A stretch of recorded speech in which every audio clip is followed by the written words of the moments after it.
BSc first year के second semester mathematics के एक और लेक्चर में आप सभी का स्वागत करता हूं।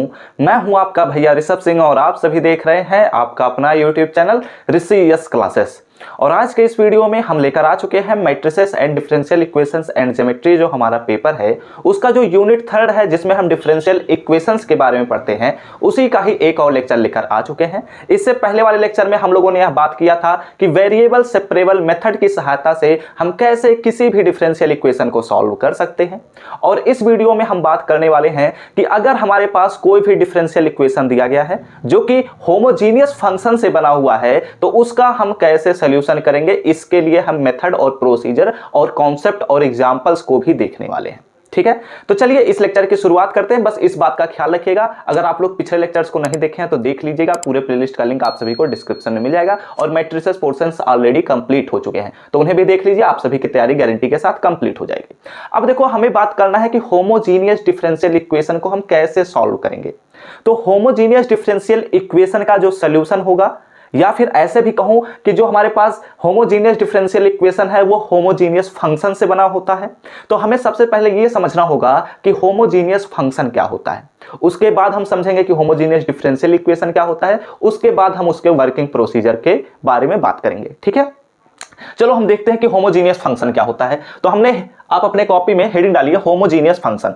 ए फंक्शन एफ ऑफ एक्स, ठीक है, x comma y is said to be homogeneous function, यानी कि दो वेरिएबल्स का हमारे पास फंक्शन है, यह बात ध्यान में रखना। Is said to be homogeneous function of degree n, इस पर भी ध्यान दो, डिग्री n का हमारे पास होमोजीनियस फंक्शन है इफ एनी पैरामीटर t, अगर हमारे पास एक पैरामीटर t है कुछ इस प्रकार की, अगर हम फंक्शन में x की जहां पर tx रख दें और y की जहां पर हम ty रख दें तो हमारे पास जो फंक्शन बनेगा वो कुछ इस प्रकार बन जाए, x कामा y हो जाए। ठीक है, इतनी बातें आप सबको समझ में आई? नहीं समझ में आया हो तो भी कोई दिक्कत नहीं है, ये बस हमने डिफिनीशन को लिख दिया, लेकिन इसका कॉन्सेप्ट हम कैसे समझेंगे इसे एग्जांपल के थ्रू हम बात करते हैं। ठीक है, देखो ये हमने अभी तक जो समझा ये हमारे पास एक कॉन्सेप्ट था कि होमोजीनियस फंक्शन को हम कैसे पहचान सकते हैं, उसके लिए ये एक कॉन्सेप्ट है या एक डिफिनीशन है, लेकिन इसे जब हम एग्जांपल्स के थ्रू देखेंगे तो हमें ज्यादा समझ में आता है। तो चलो एक एग्जांपल हम लेते हैं। लेट हम सपोज कर लेते हैं कि हमारे पास f of x comma y जो है वो कुछ इस प्रकार है, हमारे पास x क्यूब या फिर x स्क्वायर लिख लेता हूं, चलो x square plus X Y plus Y square. ठीक है, ये हमारे पास एक फंक्शन दिया गया है। अब हमें प्रूव करना है कि यह जो हमारे पास फंक्शन है f ऑफ एक्स वाई, यह जो है यह होमोजीनियस फंक्शन है डिग्री समथिंग का, चाहे वह 1 भी हो सकता है, 2 भी हो सकता है, 10 भी हो सकता है, 100 भी हो सकता है, ये बात हम जानते हैं। ठीक है, यह मतलब क्या, नेचुरल नंबर से हमारा बिलोंग करना चाहिए। ठीक है, तो अब देखते हैं कि कैसे हम इसे प्रूव कर सकते हैं कि यह हमारे पास होमोजीनियस फंक्शन है। तो इसके प्रूफ का बहुत ही आसान सा तरीका है, x के जहां पर क्या रख देना है, tx रख देना है, y के जहां पर ty रख देना है। टेक क्या करना है, या तो टेक ना लिखते हुए डायरेक्ट बात कर लेते हैं क्योंकि इतनी चीजें तो आप लोग समझ चुके हैं। तो यहां पर हम क्या करते हैं, tx रख दिया मैंने और ty हमने रख दिया। ठीक है, तो यहां पर क्या मिल जाएगा, tx का होल स्क्वायर यानी कि t square x square plus x के जहां पर मैं t रखूंगा, tx रखूंगा, y के जहां पर हम रखेंगे ty प्लस यहां पर हमारे पास y स्क्वायर के जहां पर हमें रखना है t स्क्वायर y स्क्वायर हो जाएगा। ठीक है, अब देखो यहां पर भी t स्क्वायर है, यहां पर भी t स्क्वायर है, यहां पर भी t स्क्वायर है। t स्क्वायर को क्या करिए, कॉमन ले लीजिए। ठीक है, तो हमने क्या किया, टी स्क्वायर को कॉमन ले लिया, बचा क्या, X square plus X Y plus Y square. ठीक है, अब देखो यहां पर हम ध्यान से देखें तो टी स्क्वायर और ये जो हमारे पास लिखा गया है यह तो F of X comma Y ही तो है, और यहां पर देखो हमने क्या निकाला है, F of T X comma T Y का हमने एक वैल्यू कैलकुलेट किया है। अब देखो ये जो हमारे पास लास्ट में एक्सप्रेशन मिल रहा है वो कुछ इसी के सिमिलर दिख रहा है। तो ये जो हमारे पास फंक्शन है यह एक होमोजीनियस फंक्शन है, कितने डिग्री का, t के पावर कितना लिखा गया है, 2 लिखा गया है, यानी कि 2 डिग्री का यह हमारे पास होमोजीनियस फंक्शन है। ठीक है, इसलिए यहां पर मैं लिख देता हूं 10 f of x comma y is homogeneous function. ठीक है, होमोजीनियस फंक्शन ऑफ डिग्री, ठीक है, ऑफ डिग्री 2। ठीक है, क्योंकि इसके पीछे का लॉजिक क्या है, क्यों मैं इतना समझाया इसको, क्योंकि कई बार ना आपको वेरी शॉर्ट आंसर टाइप के क्वेश्चन में ऐसा दे दिया जाता है, एक फंक्शन दे दिया जाता है और बोला जाता है प्रूव करिए या दिखाइए कि यह हमारे पास एक होमोजीनियस फंक्शन है। ठीक है। तो ऐसे ही आपको प्रोसेस करना है। बस आपको एक छोटा सा इसी में बीच में लाइन लिख देना होगा कि x के जहां पर हम tx ले रहे हैं, y के जहां पर ty ले रहे हैं, इससे हमारा पेज भरता है, नंबर मिलते हैं ज्यादा, इसीलिए मैंने वो बात बताया। ठीक है, तो ये क्या करिए आप लोग स्क्रीनशॉट ले लीजिए। हमने बात किया कि होमोजीनियस फंक्शन क्या होता है, अब हमें बात करना है कि होमोजीनियस डिफरेंशियल इक्वेशन क्या होता है। तो होमोजीनियस फंक्शन तो समझ चुके हैं, तो अब हम बात करते हैं कि होमोजीनियस डिफरेंशियल इक्वेशन क्या होता है। तो होमोजीनियस फंक्शन से ही हमारा डिफरेंशियल इक्वेशन बनता है, इसलिए इसे हम कहते हैं होमोजीनियस डिफरेंशियल इक्वेशन। और होमोजीनियस डिफरेंशियल इक्वेशन का जो सोल्यूशन होता है उसे हम कहते हैं होमोजीनियस फंक्शन। ठीक है, यानी कि ये सभी के सभी रिवर्स प्रोसेस पर भी डिपेंड करते हैं। ठीक है, फिलहाल यहाँ पर हम आगे बढ़ते हैं, यहाँ पर समझने वाले जो पॉइंट है उन पर बात करते हैं कि होमोजीनियस डिफरेंशियल इक्वेशन क्या होता है। तो a differential equation of the form dy by dx is equal to, हम ले लेते हैं f1 x, y, ठीक है, अपॉन में हमारे पास आ जाता है f2 x, y। तो इस प्रकार के एक्सप्रेशन को हम कहेंगे होमोजीनियस डिफरेंशियल इक्वेशन, लेकिन एक कंडीशन है, is said to be homogeneous differential equation.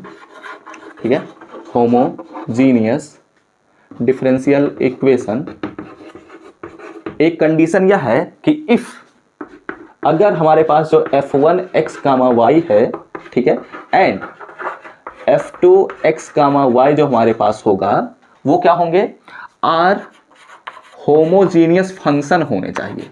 क्या होने चाहिए, होमोजीनियस फंक्शन होने चाहिए, और वो भी किसके, homogeneous function of same order होना चाहिए, सॉरी सेम डिग्री होना चाहिए। ऑर्डर पर मायने नहीं रखता, डिग्री पर मायने रखता है हमारा होमोजीनियस फंक्शन।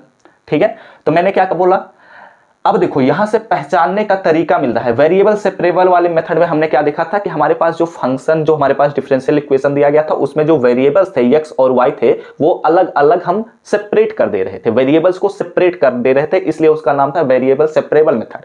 और यहां पर जो हमारे पास डिफरेंशियल इक्वेशन दिया जाएगा उसमें जो हमारे पास f1 फंक्शन होगा, जो f2 फंक्शन होगा, ये सेम ऑर्डर के होमोजीनियस फंक्शन होने चाहिए। तब हम अप्लाई करेंगे होमोजीनियस डिफरेंशियल इक्वेशन वाले वर्किंग प्रोसीजर के बारे में। ठीक है, चलो एक एग्जांपल मैं लिखवा देता हूं ताकि आप लोग इससे रिलेट कर सकें जो मैंने बोला। एक हम डिफरेंशियल इक्वेशन ले लेते हैं, dy by dx is equal to, हम ले लेते हैं X square plus Y square, और अपॉन में हम लिख देते हैं एक्स वाई। अब यहां पर देखो, यहां पर f1 जो हमारे पास फंक्शन है वो X square plus Y square है।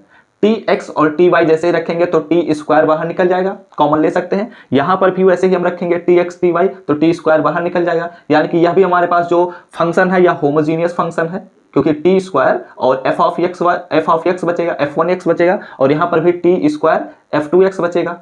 समझ पा रहे हैं ना आप लोग, तो ये भी होमोजीनियस फंक्शन, ये भी होमोजीनियस फंक्शन, और साथ ही साथ हमारे पास सेम डिग्री का भी हमारे पास होमोजीनियस डिफरेंशियल इक्वेशन होगा। ठीक है, तो इसलिए इसे हम कहेंगे होमोजीनियस डिफरेंशियल इक्वेशन।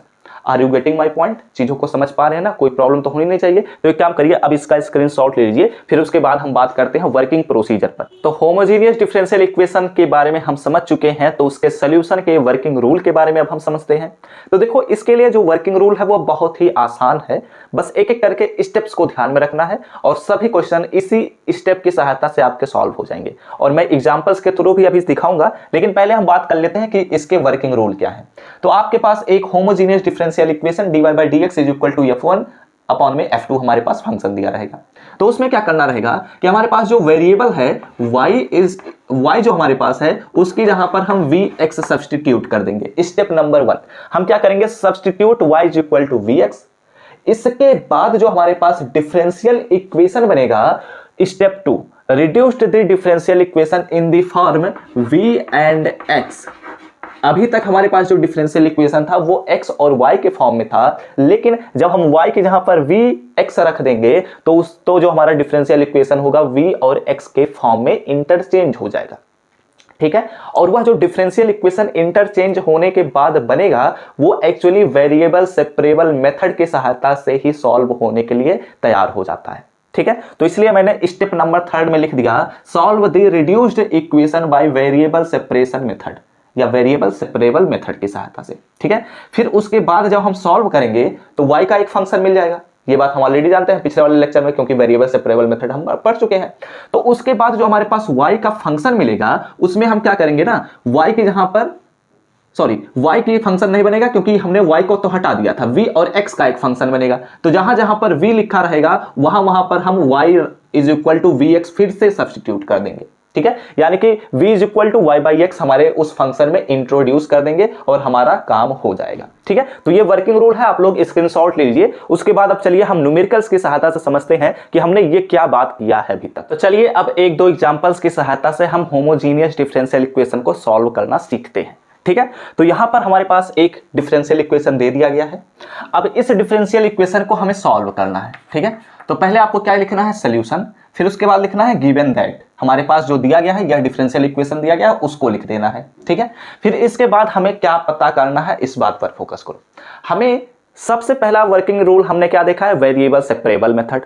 तो हमें देखना है क्या यह वेरिएबल सेपरेबल मेथड की सहायता से सॉल्व हो सकता है या नहीं होगा, पहले ये चेक करना होगा, ठीक है। तो अगर आपको प्रैक्टिस होगा तो आप डायरेक्ट समझ जाएंगे कि ये वेरिएबल सेपरेबल मेथड की सहायता से नहीं सॉल्व हो सकता है, और अगर आपको प्रैक्टिस नहीं है तो आपको चेक करने के लिए शुरुआती दौर में तो आपको चेक ही करना पड़ेगा। देखो हम कैसे चेक कर सकते हैं, सिंपली अगर ध्यान से देखो तो हम x को अगर उधर भी भेज देते हैं तो हम x को कॉमन ले लेंगे, तो हमारे पास dy by d x minus one बन जाएगा, और यहां पर हम y को इधर भेजेंगे तो dy by d x minus one बन जाएगा। तो आसानी से देखो तो हमारे पास x वाले टर्म जो है वो dx के साथ नहीं आ पा रहे हैं, और y वाले जो टर्म है वो dy के साथ नहीं आ पा रहे हैं, ठीक है। इतनी बातें आप लोग समझ चुके ना। तो इसलिए यह वेरिएबल सेपरेबल मेथड की सहायता से सॉल्व हो नहीं पा रहा है। तो अब हम बात करेंगे कि होमोजीनियस डिफरेंशियल इक्वेशन की सहायता से हम कैसे सॉल्व करेंगे। तो हमें सबसे पहले पता करना होगा कि ये जो हमारे पास डिफरेंशियल इक्वेशन लिखा गया है क्या यह होमोजीनियस डिफरेंशियल इक्वेशन है या नहीं है, ठीक है। तो कैसे पता करेंगे, आप सभी को ऑलरेडी मैं समझा चुका हूं। चलिए हम पहले लिखते हैं, this equation can be written as, this equation can be written as, इसे हम ऐसे लिख सकते हैं। कैसे लिख सकते हैं, ध्यान दीजिएगा।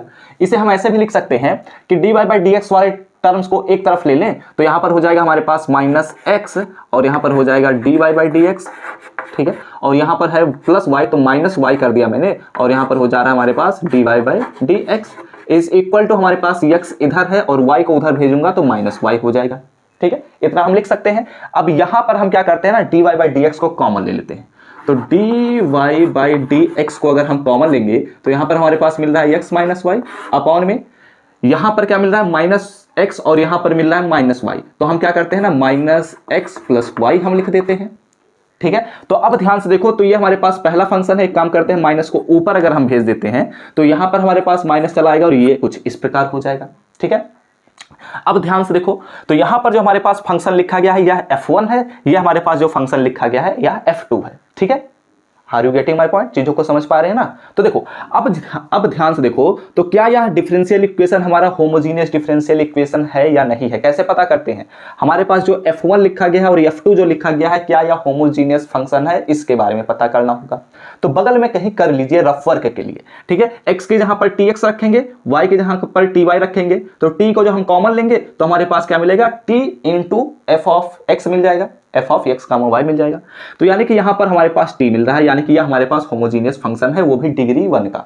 और इसके लिए अगर चेक करें तो यह भी हमारे पास होमोजीनियस फंक्शन है, वो भी डिग्री 1 का, यानी कि सेम डिग्री का हमारे पास दोनों ही होमोजीनियस फंक्शन है। इसलिए यह हमारे पास जो बना हुआ डिफरेंशियल इक्वेशन है यह होमोजीनियस डिफरेंशियल इक्वेशन है, ठीक है, समझ गए ना। तो इसलिए यहां पर हम लिख देते हैं, this equation is a form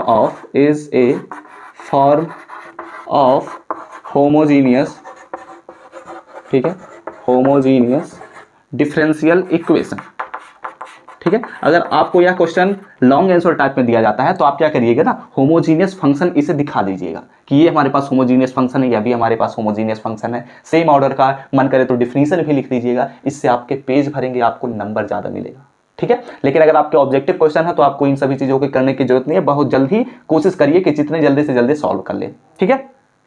और ऐसे क्वेश्चन आप सभी के एग्जाम में देखने को मिलेंगे, होमोजीनियस फंक्शन जरूर चेक करने को मिलेगा अगर आपके एग्जाम ऑब्जेक्टिव पैटर्न पर है। तो हमने तो यह देख लिया कि यह जो हमारे पास डिफरेंशियल इक्वेशन दिया गया है यह होमोजीनियस डिफरेंशियल इक्वेशन का ही एक फॉर्म है या एक एग्जाम्पल है, ठीक है।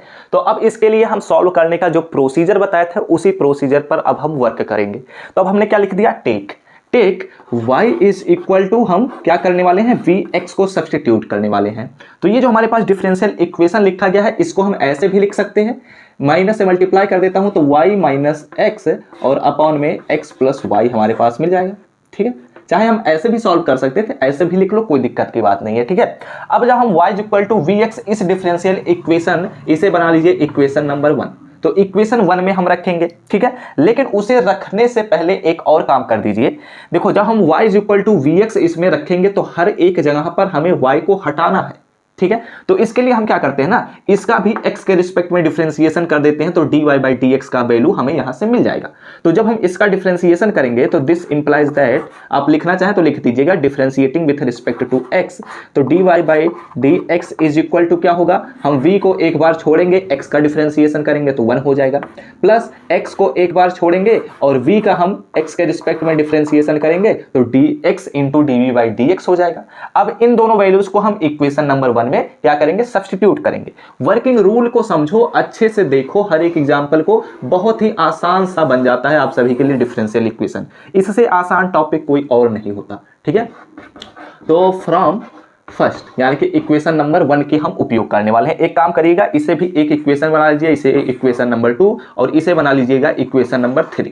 ठीक है, अब देखो हम dy बाई dx की जहां पर रख सकते हैं v plus x into dv by dx, तो यहां पर मैं लिख देता हूं v plus x dv by dx is equal to, हमारे पास होगा y के जहां पर vx रखेंगे तो यहां पर हो जा रहा है vx माइनस x, तो हमारे पास ऑलरेडी है, विच इज डिवीजन बाई हमारे पास है x और प्लस vx।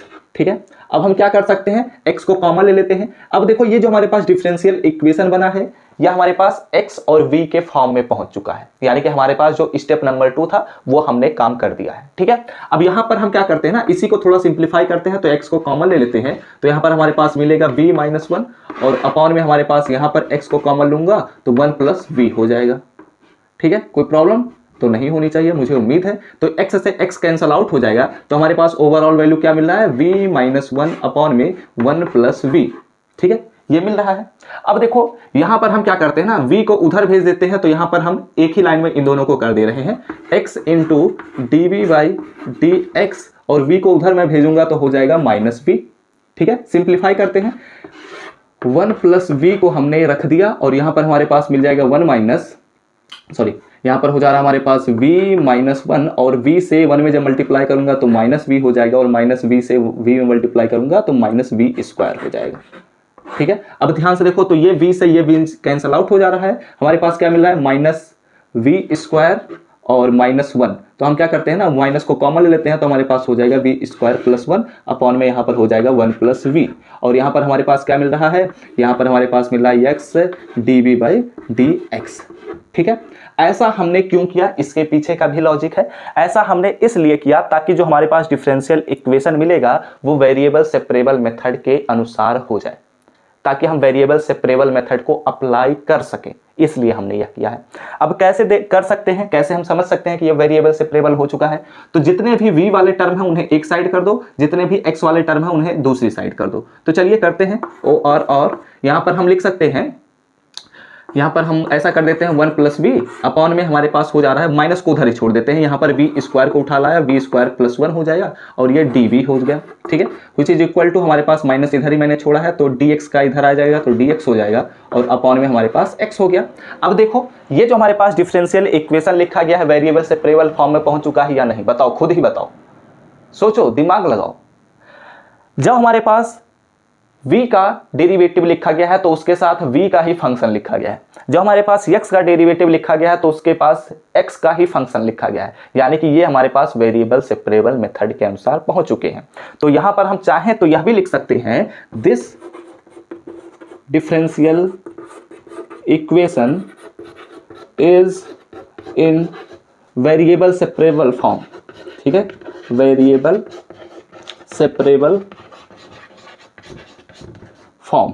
ठीक है, तो अब जब ये वेरिएबल सेपरेबल फॉर्म में पहुंच चुका है तो हम क्या करेंगे, नॉर्मल सा इंटीग्रेशन करेंगे, जैसा कि हम लोग पिछले वाले लेक्चर में बात किए थे। तो आप लोग पहले क्या करिए, इसका स्क्रीनशॉट ले लीजिए, उसके बाद हम अगले स्टेप पर बढ़ते हैं। तो वेरिएबल सेपरेबल फॉर्म में पहुंच चुका है तो अब हम क्या करने वाले हैं, ऑन इंटीग्रेशन, इसका अब हम क्या करेंगे, इंटीग्रेशन कर देंगे। ठीक है, तो यहाँ पर लिख दीजिए कि ऑन इंटीग्रेशन इंटीग्रेशन।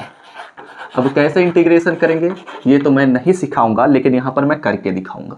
ठीक है, तो इंटीग्रेशन हमारे पास हो जाएगा 1 + v अपॉन में हमारे पास मिल रहा है v² + 1, और यहाँ पर हमारे पास dv तो रहेगा ही रहेगा, इज इक्वल टू हमारे पास हो जाएगा माइनस इंटीग्रेशन 1/x, और यहाँ पर हो जा रहा है dx। ठीक है, तो अब ये जो हमारे पास टर्म्स लिखे गए हैं इनका हमें इंटीग्रेशन करना है।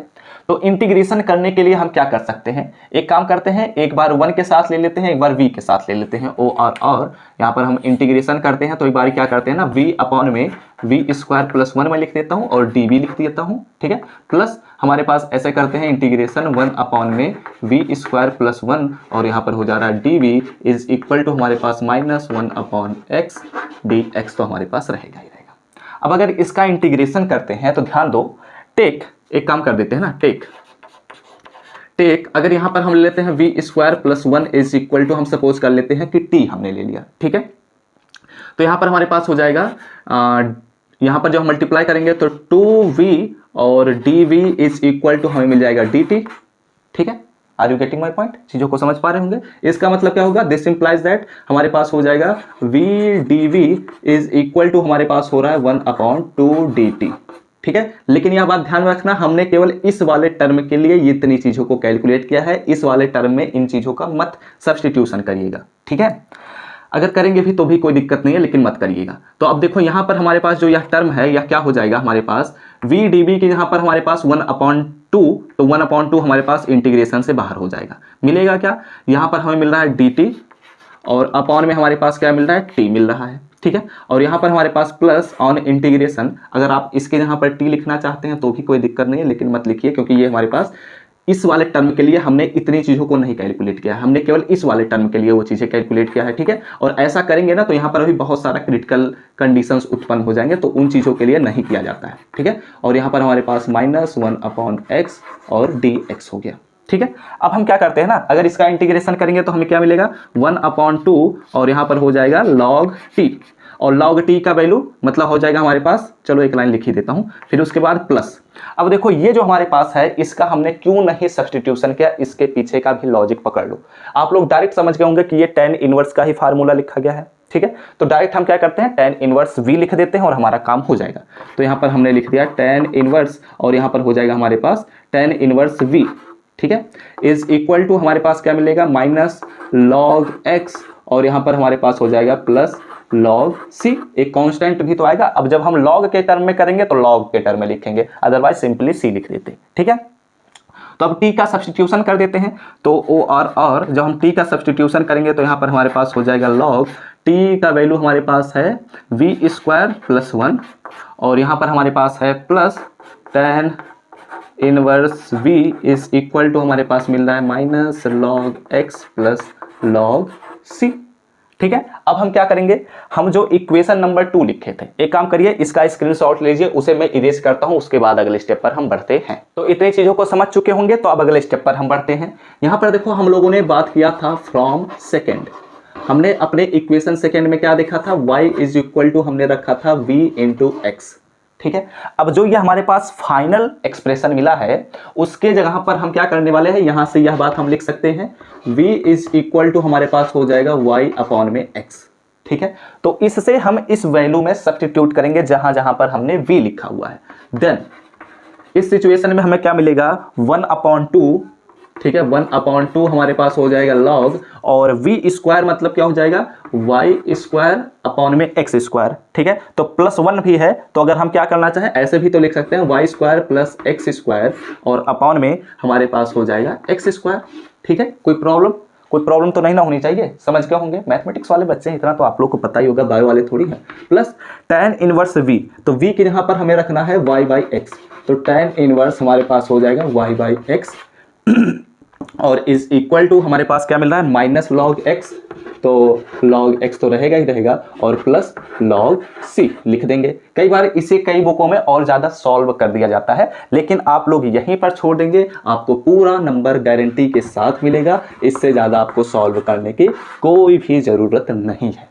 ठीक है, तो हमने अपने इस पहले क्वेश्चन को कंप्लीट किया है, आप लोग स्क्रीनशॉट ले लीजिए, ये हमारा पहला क्वेश्चन कंप्लीट हो गया होमोजीनियस डिफरेंशियल इक्वेशन के लिए। ठीक है, हमने इस वीडियो में क्या क्या देखा है आप लोगों को पता होना चाहिए। होमोजीनियस फंक्शन के बारे में समझा, होमोजीनियस डिफरेंशियल इक्वेशन के बारे में समझा, वर्किंग रूल को देखा और इसके बेस पर हमने एग्जांपल्स को सॉल्व किया। ठीक है, वर्किंग रूल को ध्यान में रखिए, इस पर जितना ज्यादा से ज्यादा क्वेश्चंस को प्रैक्टिस करेंगे आपका पकड़ उतना ही ज्यादा मजबूत होगा, क्योंकि पूरा डिफरेंशियल इक्वेशन बहुत ही आसान सा टॉपिक है, बस इसमें आपको प्रैक्टिस होना चाहिए। अगर आप जितना ज़्यादा प्रैक्टिस करेंगे आपका डिफरेंशियल इक्वेशन में पकड़ उतना ही ज़्यादा मजबूत बनता जाएगा। ठीक है, कुछ भी हमने किया तो नहीं है ना, बस हमने देखा कि यह डिफरेंशियल इक्वेशन जो था वो होमोजीनियस था, फिर हमने वर्किंग रूल को अप्लाई किया, y = vx रखा और dy/dx का वैल्यू हमने कैलकुलेट किया, जो v + x dv/dx मिल गया था, उसी को हमने अपने इक्वेशन नंबर 1 यानी कि होमोजीनियस डिफरेंशियल इक्वेशन में रख दिया। फिर उसको वेरिएबल सेपरेबल फॉर्म में हम लेकर आए, फिर उसका इंटीग्रेशन किए, फिर जो हमारे पास फाइनल एक्सप्रेशन मिल रहा था तो वो v और x के टर्म में था, लेकिन जो हमारा डिफरेंशियल इक्वेशन था वह y और x के टर्म में था, तो इसलिए हमने फिर से सब्स्टिट्यूशन कर दिया y = vx का, और हमारे पास जो फाइनल एक्सप्रेशन मिला वही हमारा सोल्यूशन हो जाता है। ठीक है, तो आई होप आप लोगों को यह लेक्चर समझ में आया हो, कॉन्सेप्ट पकड़ में आ चुका हो, प्रोसीजर समझ में आ चुका हो, तो इनके बेस पर क्वेश्चंस को प्रैक्टिस करिए। आप सभी के बुक में बहुत सारे क्वेश्चंस दिए गए होंगे।